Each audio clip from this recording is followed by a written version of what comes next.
정부와 금융에 관한 내용도 배웠고, 이젠 무엇을 다루실까? 경제학과에 입학한 건 정말 잘한 것 같아. 교수님께서 또 메일을 보내셨네? 클릭해봐야지.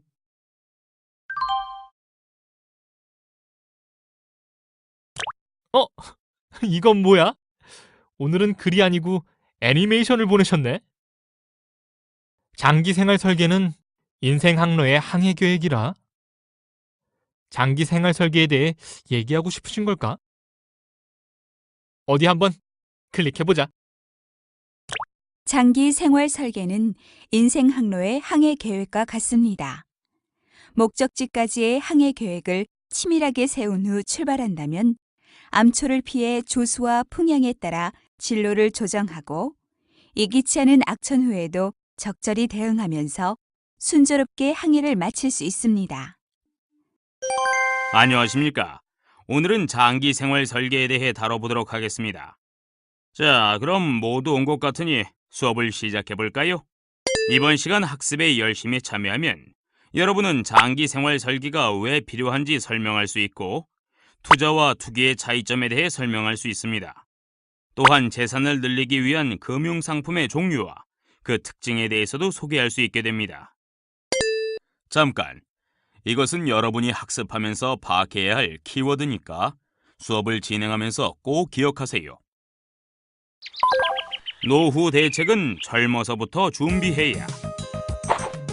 네모란 한정된 수입을 현재와 장래의 생활에 어떻게 적절히 배분할 것인지를 사전에 면밀히 검토해보는 것이다. 학습을 통해 정답이 무엇일지 맞춰보세요.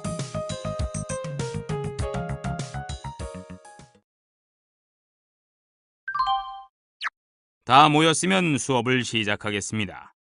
메일로 보냈던 장기 생활 설계에 대한 애니메이션을 모두 보셨습니까? 네, 오늘 시간에는 먼저 장기 생활 설계가 무엇이고 왜 필요한지부터 다뤄보도록 하겠습니다.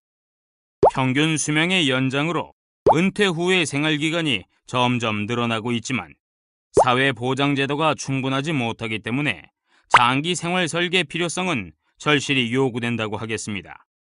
장기 생활 설계란 우리의 경제 생활을 현재는 윤택하며 장래는 불안하지 않게 하기 위한 계획이라고 할 수 있어요. 다른 말로 한정된 수입을 현재와 장래의 생활에 어떻게 적절히 배분할 것인지를 사전에 면밀히 검토해보는 것이라고도 할 수 있습니다. 장래를 대비한다고 해서 쓰고 남은 돈을 맹목적으로 저축하는 것만이 능사가 아닙니다. 장기 생활 설계를 하려면 어떻게 해야 할까요? 그야 언제 어느 정도의 돈을 쓰기 위해 얼마를 저축하고 또는 빌릴 것인지에 대한 구체적인 계획을 세워야 하고 예금에는 어떤 것들이 있는지, 저축한 돈을 어떻게 운영해야 할지 등 기본적 금융 지식을 갖추어야 합니다. 무엇보다 금융상품에 대해 꾸준히 관심을 기울여야 하지 않겠습니까? 모두 좋은 의견입니다. 방금 언급한 것들이 장기 생활 설계의 기본 요소라고 할 수 있죠. 대부분의 사람들은 일상생활의 기본 생활비 외에도 몇 차례 상당한 목돈이 필요하게 됩니다. 가정생활에서 한 사람의 생애 동안 크게 소요되는 목돈에는 어떤 것들이 있는지 생각해 볼까요? 먼저 본인의 결혼 자금이 필요해요. 물론 부모에게 일부 도움을 받을 수도 있지만 신혼의 보금자리를 꾸미기 위한 전세 자금 등을 미리미리 준비해둘 필요가 있죠. 주택 마련을 위한 목돈이 필요해요. 주택 가격과 전세금의 변동이 심한 우리나라의 현실에서는 주거 안정을 위하여 결혼 후 가급적 빠른 시일 내에 내 집을 마련할 필요가 있습니다. 자녀를 낳고 난 뒤에는 자녀의 교육과 결혼을 위한 돈이 필요하죠. 네, 자녀의 결혼 비용은 그들 자신이 스스로 준비하도록 하는 것이 바람직하지만 부모에게 많은 부담이 되는 것 또한 사실이죠. 은퇴 후에 필요한 생활자금도 있죠. 네, 통계청 자료에 의하면 우리나라 사람들의 평균 기대 수명은 2006년 기준 79.2세로서 1970년 이래 17세 정도 늘어났으며 2050년에는 86세까지 늘어날 것으로 전망되고 있는데 평균 수명이 늘어나 은퇴 이후의 기간이 길어질수록 젊었을 때부터 노후를 대비할 필요성은 그만큼 더 커진다고 하겠습니다. 이 밖에 예기치 않은 사고나 재난에 대비하기 위한 자금도 준비해 두어야 하죠. 이것은 장기 생활 설계의 그래프입니다. 경제적 은퇴 이전의 저축이 은퇴 이후의 지출과 같거나 많게 설계해야 합니다. 자, 그럼 다음 빈칸에 들어갈 말이 무엇인지 아시겠어요? 네, 장기 생활 설계라는 용어가 들어가야 합니다. 장기 생활 설계란 한정된 수입을 현재와 장래의 생활에 어떻게 적절히 배분할 것인지를 사전에 면밀히 검토해보는 것을 의미합니다. 그럼 이제 투자와 투기의 차이점에 대해 소개하죠. 투자에 대해 소개하기 전에 저축의 개념에 대해 정리할 필요가 있는데요. 저축이란 경제활동으로 얻은 소득 중에서 생활에 필요한 만큼 소비하고 미래의 지출에 대비하여 남겨놓은 부분을 말합니다. 가정경제의 입장에서 이러한 저축은 예금, 적금, 증권 등 각종 금융자산과 부동산 등 실물자산의 형태로 남게 되겠죠. 물론 개인이 저축한 돈을 현금으로 집에 보관할 수도 있지만 돈이 돈을 낳는다라는 말은 돈을 수익성 있는 자산에 운용했을 때 가능한 것이지 집에 현금으로 보관해서는 불가능한 이야기입니다. 그럼 투자는 무엇일까요? 저축한 돈을 미래의 가치 증식을 목적으로 여러 가지 형태의 자산으로 전환하는 것을 투자라고 합니다. 네, 투자는 넓게 예금을 포함한 모든 자산을 대상으로 할 수 있지만 금융거래에서는 일반적으로 범위를 좁혀 자산 가치가 변동할 수 있는 주식, 채권, 부동산 등으로 자금을 운용하는 경우에 한정하여 쓰이지요. 현대사회에서 금융산업이 발달하면서 재산 늘리기를 위한 돈의 운용수단, 즉 금융상품이 매우 다양해졌습니다. 같은 금액으로 출발하더라도 어떤 금융상품을 이용하느냐에 따라 미래의 운용 결과가 큰 차이를 보이게 되죠. 그러므로 투자 수익률과 위험, 금융상품의 종류 등에 대한 기본적인 이해가 필수입니다. 금융거래에서 투자와 투기는 명확한 한계로 구분짓기는 어렵습니다.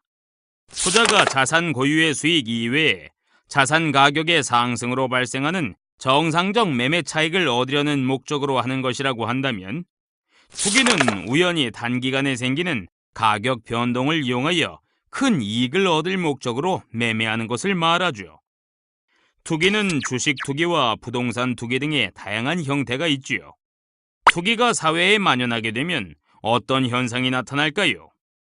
정상적으로 열심히 노력하여 돈을 벌려는 생각보다 서로 수단과 방법을 가리지 않고 일시에 많은 돈을 벌려는 생각에 빠지기 쉬워 불법적이고 비도덕적인 방법도 마다하지 않을 거예요. 맞습니다.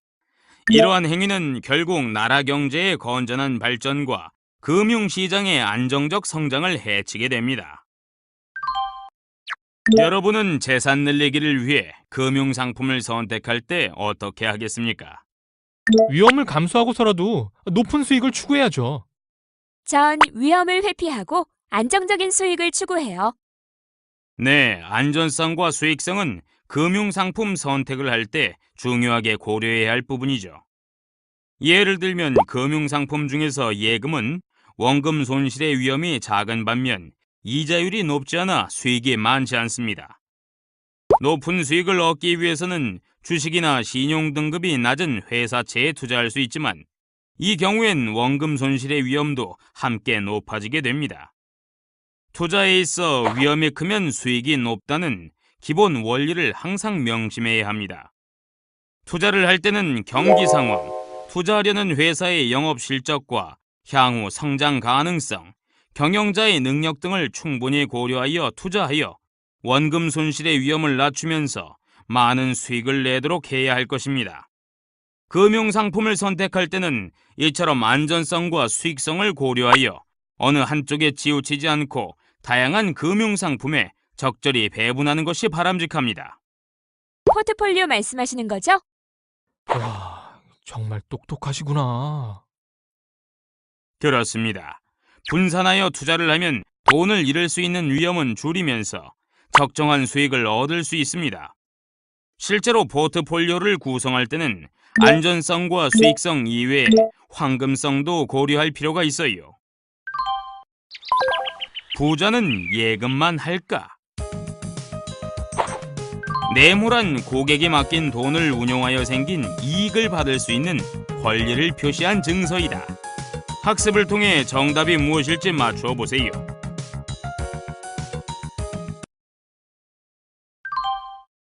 부자들이 예금만 할까요? 그렇지 않습니다. 금융기관은 고객의 수요에 맞춰 다양한 형태의 금융상품을 개발하여 판매하고, 고객들은 여러 금융상품 중 자신의 조건에 알맞은 상품을 선택합니다. 이러한 금융상품은 크게 예금, 증권, 그리고 보험상품으로 나누어 볼 수 있지요. 이제 다양한 금융상품의 특징을 유형별로 자세히 살펴보겠습니다. 예금은 크게 요구불 예금과 저축성 예금으로 구분합니다. 알맞게 연결해 보면서 각 예금의 의미를 생각해 보세요. 먼저 요구불 예금에 대해 소개하겠습니다. 요구불 예금은 고객이 요구하면 언제라도 지불해야 하는 예금이죠.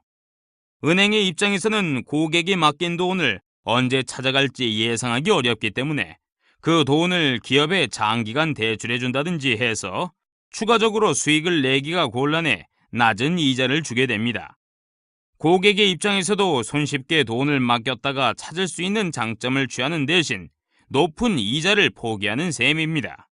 따라서 요구불 예금은 재산을 늘리기 위한 상품이라기보다는 수시로 필요한 생활자금이나 회사 운영자금 등을 금융기관에 안전하게 보관하는 예금이라고 할 수 있겠죠.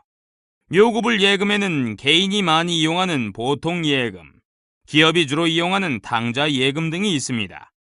이와 달리 저축성 예금은 이자 수입을 주된 목적으로 합니다.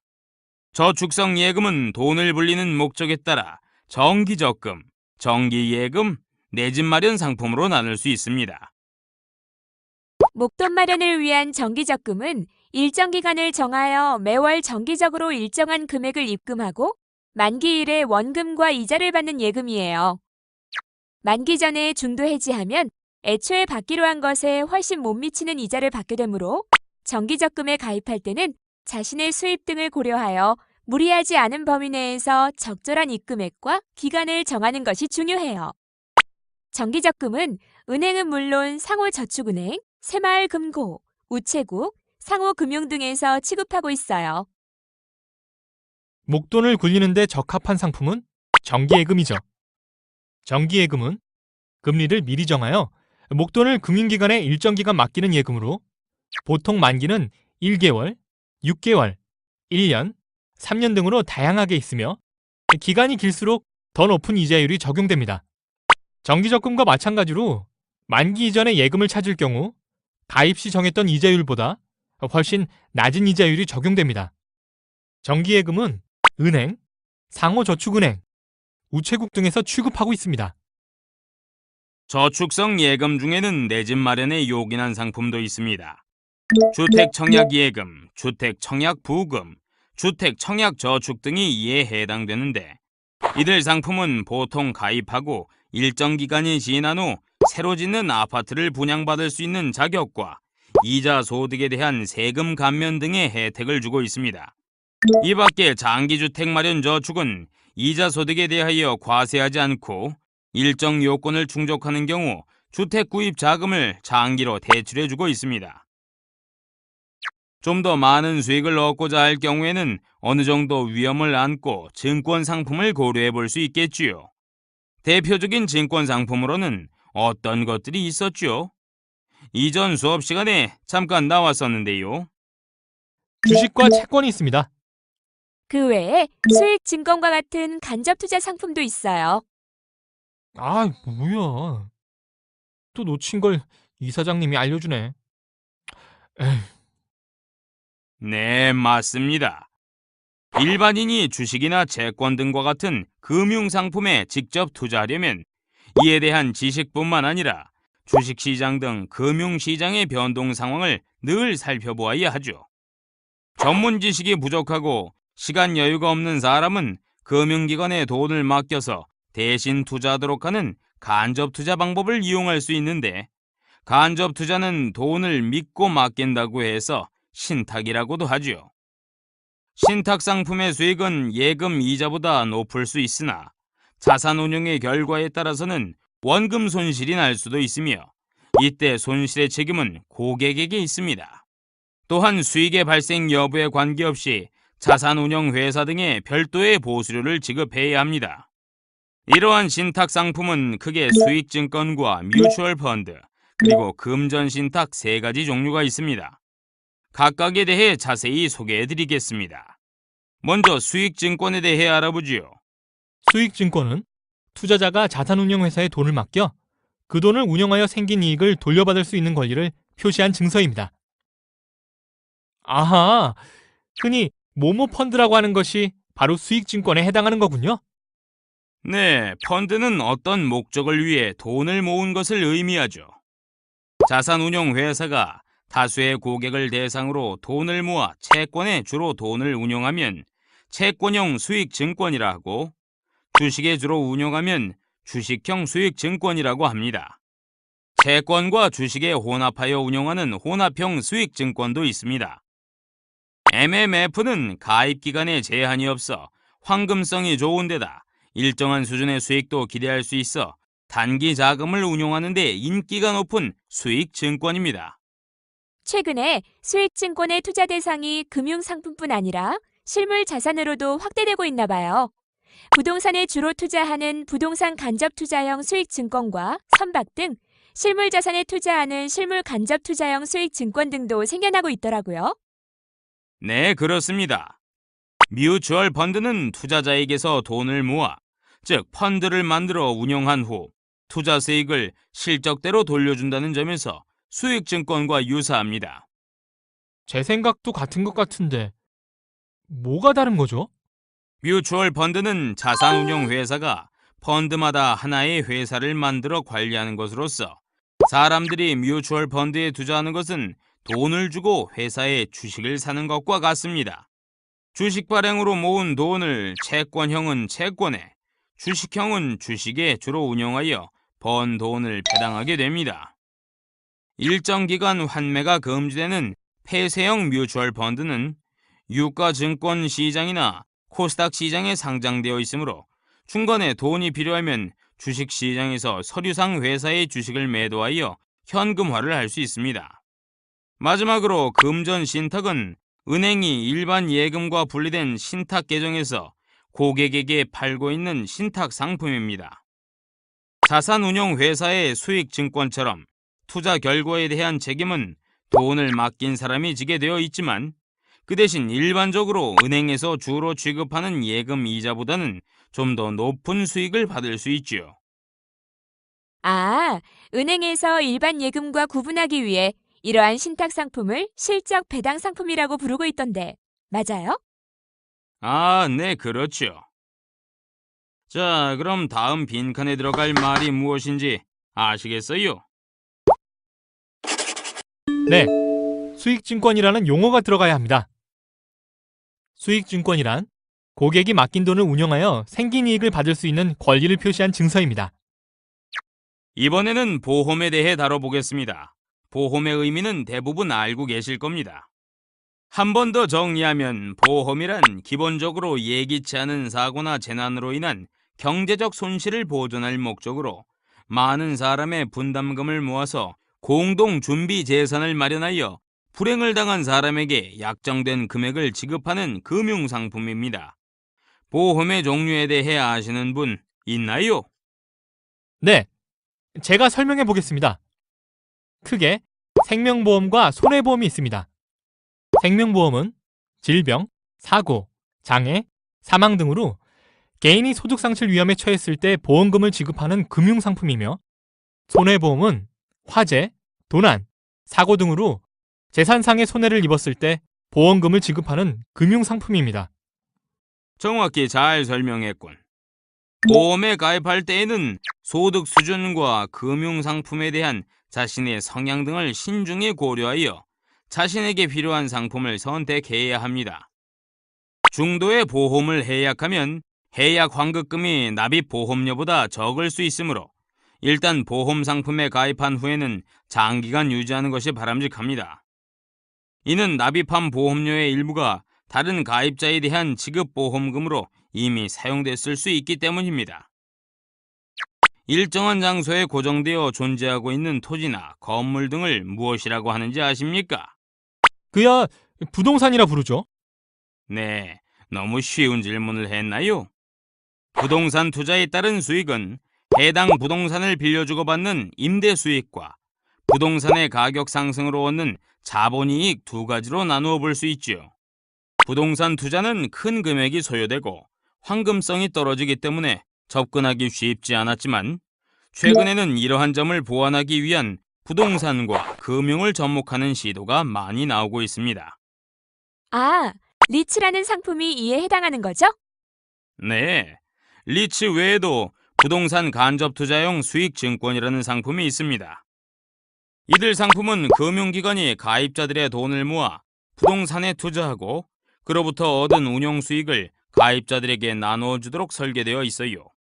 이러한 부동산 간접 투자 상품은 거액이 소요되는 부동산 투자 자금을 소액으로 증권화함으로써 건전한 투자를 활성화하는 한편 부동산 개발 이익을 다수의 사람에게 골고루 나누어주는 기능을 하게 됩니다.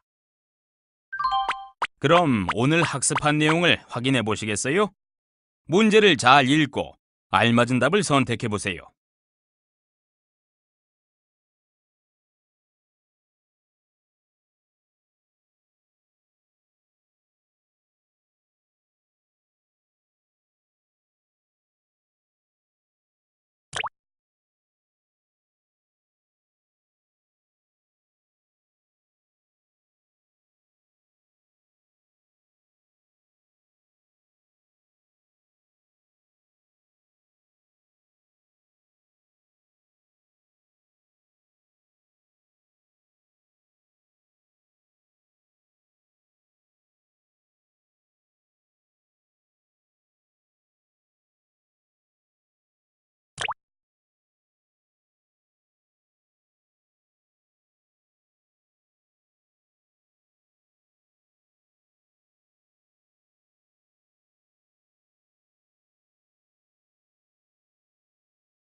오늘은 장기생활 설계가 무엇인지 여러 가지 투자 상품과 투자 방법에 대해 확실히 알 수 있는 유익한 시간이었어.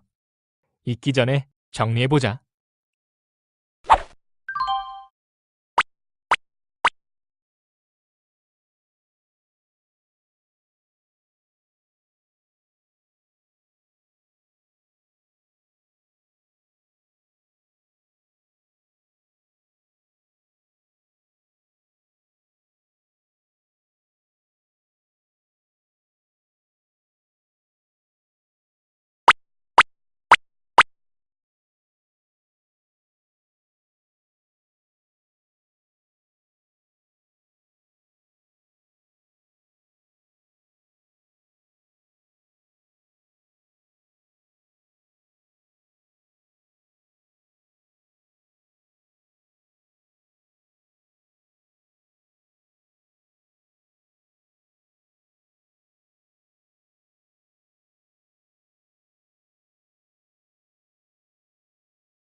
오늘 학습을 통해 장기생활 설계에 대해 확실히 이해하셨나요?